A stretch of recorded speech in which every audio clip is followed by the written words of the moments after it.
మళ్ళీ స్టార్టింగ్ నిదానంగా చెప్పు అదే డైలాగ్.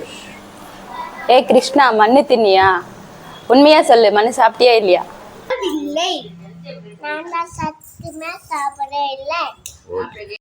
அம்மா என் வாய் பாருமா என்று சொல்லிக்கிட்டு வாய் திறந்தார் கிருஷ்ணன். அதற்குள்ள வாய்க்குள்ள ஒரு பெரிய பிளாஸ்டிக் பூதமே இருந்தது. அதன் பிறகு ஒரு முனிவர் பிளாஸ்டிக் பூதம் ஒழிக்கிறதுக்காக தவம் செஞ்சு அதுக்கப்புறம் நோ பிளாஸ்டிக் என்ற ஒரு பேனர் எடுத்துக்கிட்டு உலகம் ஃபுல்லாக சுற்றி கொண்டு இருந்தார். அதுவும் பார்த்தாங்க.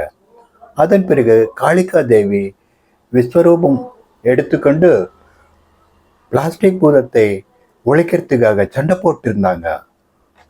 அந்த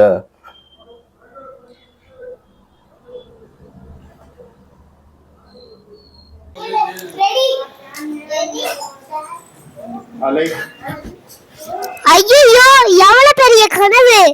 கடைக்கு போயிட்டு ஆப்பிள் பழம் எல்லாம் வாங்கிட்டு வா, அவங்களே பிளாஸ்டிக் பையில போட்டு கொடுப்பாங்க. அம்மா இதுக்கு ஒரு கனவு வந்தது, இது பிளாஸ்டிக் கவர் வேண்டாம். என்ன கனவுப்பா?